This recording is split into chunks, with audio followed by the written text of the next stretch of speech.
At 1:17 a.m. my phone lit up with a photo of my wife stepping through the sliding doors of the Halcyon on 12th. That dumb little timestamp burned into the corner like a dare, and I stared at it long enough for the screen to go dark and reflect my own stupid face back at me. Like, hey man, are you seeing this, or are we pretending it's a weather alert? Because a second later another text came in from the same unknown number, room 1124. I swear my heartbeat did that hollow drum thing you hear in war movies.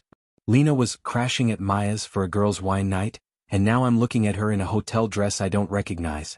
Hair down in a way she never wears for me anymore. All I could think was, don't be dramatic, don't turn this into a story, just call her and ask, just be normal. So I called and she picked up on the second ring, whispering, hey babe, like she had a hand over the mic.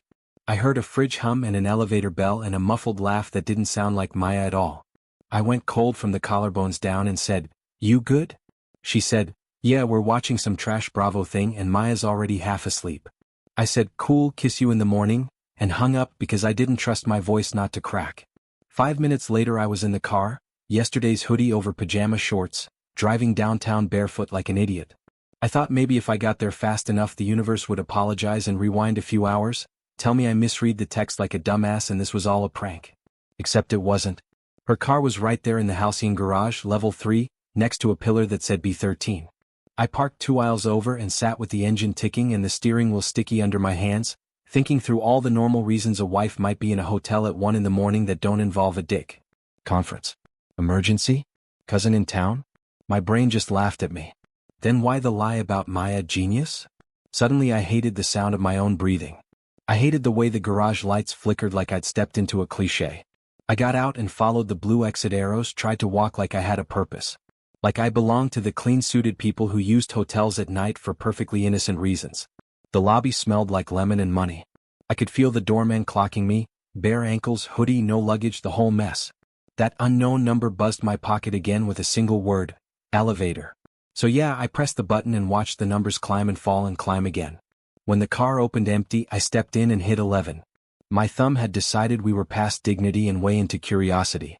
Somewhere between 7 and 8 my phone vibrated again. Don't knock. Don't say anything. Just look. Something about that sentence made my stomach flip. Who the hell was guiding me through my own life like a hostage negotiator? But I stayed with it because the doors slid open on 11. The carpet was the kind that swallows foot noise, the air felt colder. I walked down the corridor, counting door numbers until 1124. I stood there listening like an animal outside a tent. At first there was nothing but the faint thud of bass from another room. Then a woman laughed, Lena, no question. That specific little hitch she does before the word God. Then a man's voice, low and close. Something scrabbled up my spine and tried to claw out of my throat. I almost knocked just to make it stop, but the text thread popped up again with a new message. If you love her, don't blow this. I almost threw the phone at the ice machine, because who the fuck says that while I'm gathering splinters of my marriage in a hallway? But fine, I forced my ear to the wood and heard the slide of a zipper and her voice saying, wait, not yet. I pictured hands that weren't mine on skin that had been mine for 5 years. I tasted copper. I thought about every grocery list and inside joke and Sunday hangover. All of it felt like a set that someone could strike in 6 minutes if the director said time. I saw myself from far away, some guy in a hoodie breathing through his mouth because his heart forgot how to do it quietly. A calmer, meaner part of me said, record, idiot. So I lifted the phone, switched to video, pressed the lens to the peephole to get that fisheye view. The screen went black because the peephole cover was down. Of course it was down, because why would anything be easy at 1 in the morning when you're losing the plot? I slid the cover with my nail, the lens adjusted, and I held my breath. I saw, not my wife, not anyone, just the far corner of the suite's entryway and a table with a purse that wasn't hers. Something red and expensive and unfamiliar. My whole theory wobbled. If that wasn't her bag, then whose is it, and why is she using a room that looks like a damn show flat with someone else's stuff? Then the deadbolt shifted with that little metal kiss that means hands on the inside are about to turn the handle. I jerked back, adrenaline in my gums, no plan at all, ready to meet whoever with whatever face I could fake. The phone buzzed one more time in my palm with a message that froze me harder than the door's shadow crossing my shoes. Do not open your mouth when the door swings. If you say a single word, you'll destroy her. The handle turned slow, metal dragging like it hated me, and the door cracked open just an inch. I leaned back against the opposite wall, hoodie up, trying to look like a ghost no one had invited. A man's laugh slipped through the gap first, low, relaxed, confident, and then the door widened. I froze. It wasn't some stranger from work, not a random hookup, not even a colleague she'd mentioned before. It was Derek. My fucking neighbor. The same Derek who borrowed my lawnmower and never returned it, who drank my beer on the porch while talking about football, who smiled at Lena every damn barbecue like he was checking if she'd notice. He stepped out in nothing but a hotel robe, belt loose, hair wet from the shower. My pulse went sideways. He didn't see me at first because he was digging in his pocket for his phone. Then his head jerked up and our eyes locked. For a second he froze too, like his brain was rebooting. Then he smirked. That smirk. Like he'd just won something I didn't even know was on the table. I opened my mouth, ready to spit every curse I had stored in my chest, but my phone buzzed again in my hand. Another message: walk away. Don't do it. I almost laughed out loud. Don't do it? While this asshole stood there dripping hotel water on the carpet in a robe my wife probably helped him tie. He raised his eyebrows like he was daring me to speak. Inside the room Lena's voice floated out. Derek, you got the wine? My knees almost buckled. What? She hated wine with me. Always said it gave her headaches. And now she's sipping it with Derek at the fucking Halcyon. He looked back at the door, then at me again, lips curling like a secret was safer in his hands than in mine. I wanted to swing. My fists were tight enough my nails cut my palms and I thought, one punch and his face smears against that perfect hallway wallpaper. But the message glared up at me again. If you say a single word, you'll destroy her. My throat locked. My brain screamed. Destroy her how? What does that even mean? He tilted his head, stepped past me toward the elevator like I wasn't even real, like I was a bad dream he'd already survived. The robe swished. His phone buzzed and he chuckled at whatever popped on the screen. I pressed myself flat to the wall, every nerve on fire, watching the elevator doors close around him. Gone. Just like that. And I was left staring at 11:24, door still ajar, Lena humming some tune inside like nothing in the world was wrong. My hand shook as I reached for the door, ready to rip it wide open and drag the truth into the light, but before I touched the handle the phone lit again. Not yet. If you love her, you need to see it all.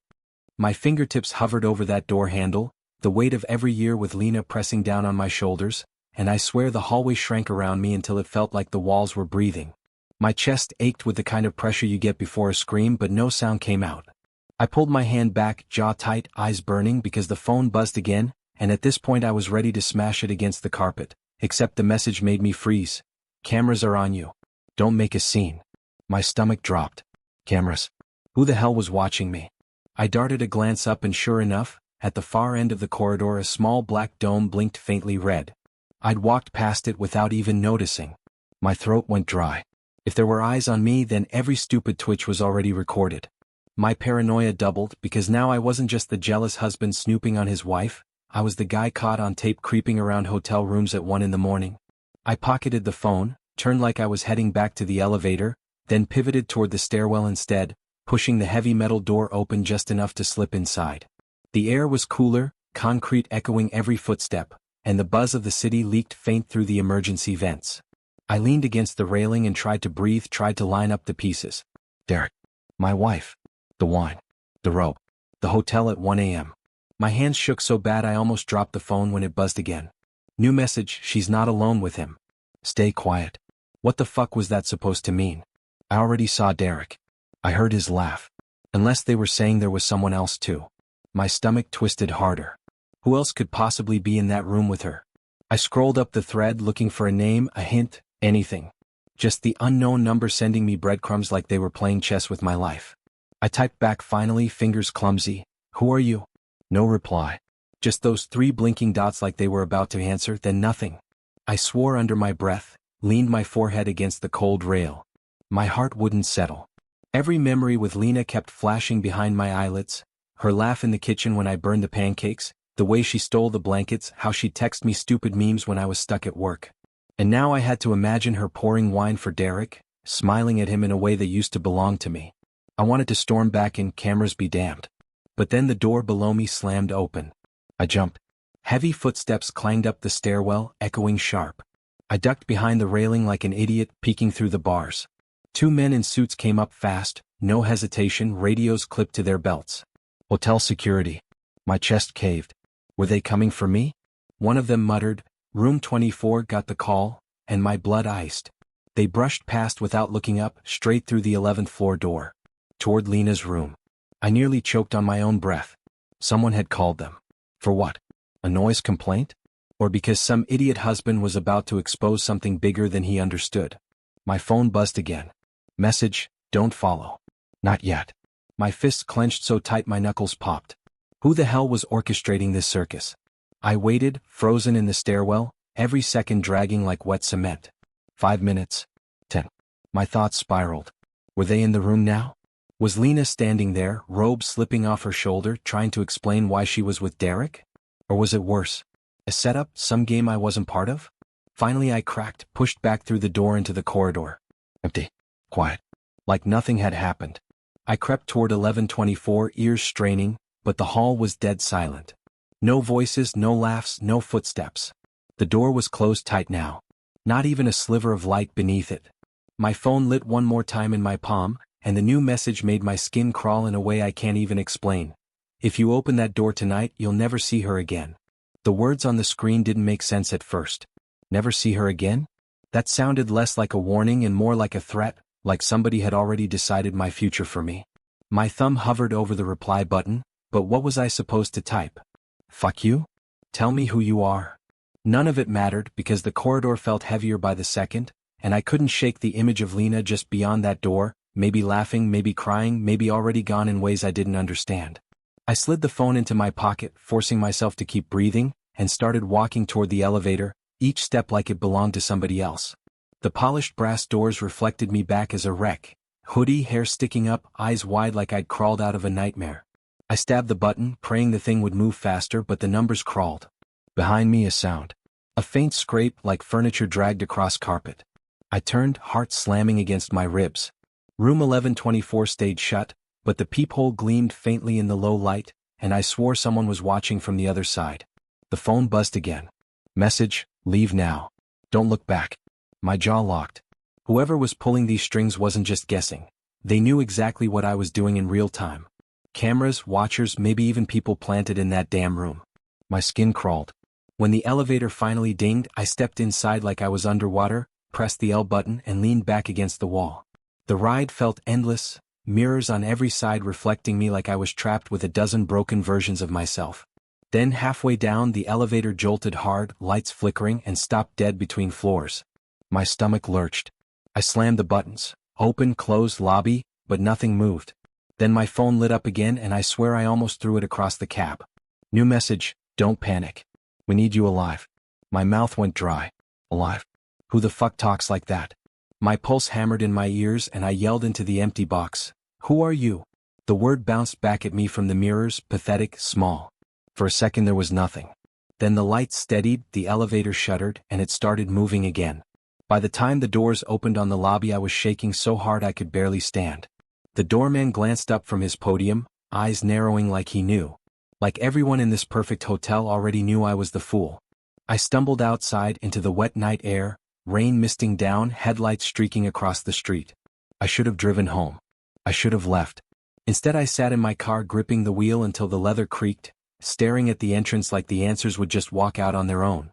Then my phone buzzed once more and the message made my blood run cold. Go home. She'll be back before dawn. Pretend you never saw this. Pretend or lose everything. Rain blurred the windshield into streaks of silver and red from the streetlights, and I sat there with my engine off, knuckles bone white on the steering wheel, trying to process what the hell just happened. Go home. Pretend? Like I could ever unsee Derek in that robe, like I could unhear Lena humming in that room. Every nerve screamed to march back inside and kick the door down, but the message rattled around in my skull, pretend or lose everything. My hands trembled as I unlocked my phone again, scrolling through the thread, hoping maybe there'd be some clue, some mistake, but it was all the same faceless commands like someone had me on a leash. And what scared me most wasn't just that they knew where I was, it was that they knew what I would do before I even did it. Cameras? Spies? A friend I trusted turned traitor? My jaw ached from clenching so hard. I jammed the keys into the ignition and pulled out of the garage, tires squealing against the wet concrete, the guard at the gate giving me a weird half-look like he recognized the kind of crazy behind my eyes. The city blurred past in streaks, every traffic light screaming red like it wanted me to stop and turn around, but I kept driving, whispering to myself like a lunatic, don't lose it. Don't lose it. By the time I pulled into my driveway it was past 2 a.m., the house dark, every window like a blank stare. I killed the headlights, sat there in silence waiting for, what? For her car to magically appear behind me? For Derek to walk out of the shadows? My phone buzzed again. My chest seized. I lifted it with shaking hands, read the words, "She'll walk in at 3:07. Act normal." My stomach lurched.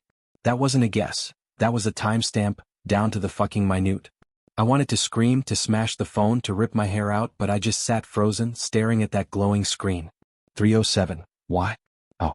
My living room clock ticked too loud, every minute dragging like a noose tightening. I paced the floor, ears straining for the crunch of tires on gravel.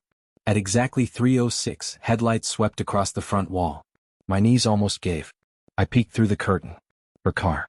My car spotter's brain knew it instantly, the dent on the fender, the cracked plate frame. She parked smooth like she'd just come home from yoga instead of God knows what. At 3:07 on the dot the door opened, keys jingling, her perfume rolling in like she'd carried it straight from the halcyon. She smiled faintly, kicked her heels off, dropped her purse by the couch. "Hey babe," she said, voice warm, casual, like nothing in the world was wrong. My heart jackhammered so loud I thought she'd hear it, but I forced a nod, kept my voice even. "Hey, you have fun?" She stretched, yawned, rubbed her eyes. "Yeah. Maya passed out early but we had some wine, talked. You know." My phone buzzed in my pocket like a viper but I didn't check it. I couldn't. Because Lena was standing in front of me, hair down, cheeks flushed, eyes shining like a lie wrapped in a bow, and all I could think was, if I open my mouth now, do I lose her forever? Or do I finally find out the truth? Her voice hung in the air like bait, sweet and casual, but it scratched at my ears. I forced a smile, the kind that hurt my cheeks, and muttered something dumb like, "Glad you had fun." She nodded, wandered toward the kitchen, and opened the fridge. I stood there frozen, watching her pour a glass of water, her back to me, shoulders loose, completely unaware that I'd just watched Derek step out of her hotel room in a robe. My phone buzzed again in my pocket. I slipped a hand down, unlocked it under the cover of my hoodie, eyes darting back to her. New message, "Don't confront her tonight. Listen." That was it. Just listen. My blood roared in my ears. Listen to what? Was. Her humming drifted back as she sipped, rinsed the glass, set it in the sink. Then she turned, leaned against the counter, eyes soft. "You okay? You look off." My mouth almost betrayed me. I wanted to scream, to spit every ugly truth I'd collected in that hallway. Instead I croaked, "Just tired. Long day." She tilted her head, studying me, then patted closer, bare feet silent on the hardwood. She touched my arm lightly, and for a second my body betrayed me. I wanted to sink into it, pretend nothing was wrong, let her warmth melt the images of Derek's smug face. But then her nails grazed my sleeve, and I swore I saw a faint mark on her collarbone, a shadow that didn't belong to me. My throat tightened. I looked away before I cracked. She kissed my cheek, whispered, "Let's get some sleep," and headed upstairs. My phone buzzed again the second her back turned. Message, "Follow her tomorrow. You'll see." My skin crawled. Who the hell had a window into my marriage, into my goddamn life? I wanted answers, but every time I typed back all I got was silence. I lay in bed beside her later, both of us staring at the dark ceiling. She drifted off fast, breathing even, arm flopped across my chest like a claim, but my eyes stayed wide open. My phone glowed faint under the blanket, another message sliding in. "She isn't who you think. Tomorrow at noon. Midtown. Be ready." My pulse spiked. "Noon. Midtown." It wasn't a warning this time, it was an order. I lay there, trapped between the woman I'd married and the stranger whispering through my phone, and the worst part was that deep down I knew I'd go. I had to. Because if I didn't, I'd never know whether Lena was still mine, or whether I'd already lost her long before the halcyon. Morning sunlight cut across the blinds like knives, and when I opened my eyes Lena was already gone. No clatter in the kitchen, no shower running, no kiss on the forehead like she used to give me before leaving for work. Just silence. My stomach knotted. I grabbed my phone off the nightstand, heart hammering before the screen even lit. No new message. Nothing. Just that last line from the stranger still sitting there like a curse. "Tomorrow at noon. Midtown. Be ready." I stumbled through the morning on autopilot, coffee bitter, hands shaking too much to butter toast. My mind replayed Derek's smirk over and over, the sound of her laugh behind that hotel door, the mark on her collarbone. By 11:15 I was already downtown, parked 2 blocks from Midtown Plaza, engine idling. I felt sick, sweat dripping down my spine even though the AC blasted. At 11:59 my phone buzzed. My chest seized. New message, walk to the fountain. Don't sit. Don't speak. Just watch. I shoved the phone back in my pocket, stepped out into the heat, legs wooden, every nerve screaming. Midtown Plaza was crawling with people. Suits rushing late to lunch, tourists snapping selfies, kids chasing pigeons. My eyes darted everywhere, searching for the trap. Then I saw her. Lena. My Lena. Striding across the plaza in sunglasses, hair pulled back, a light blue dress fluttering around her knees. She looked radiant, like she hadn't spent last night lying to my face. My mouth went dry. I almost called out, but the words stuck in my throat. She didn't see me. She didn't even glance around. She headed straight to the fountain, phone in hand. My pulse raced as I followed at a distance. Then another figure appeared from the opposite side. Derek. Same easy swagger, same smug tilt of his shoulders. He wasn't in a robe now, he was in pressed slacks, shirt unbuttoned at the collar, but the sight of him made my fists curl anyway. Lena stopped by the fountain, smiled at him. And then, before I could blink, she reached up and kissed his cheek like it was the most natural thing in the world. I staggered back into the crowd, bile rising in my throat. My phone buzzed again. New message, keep watching. She isn't with him for what you think.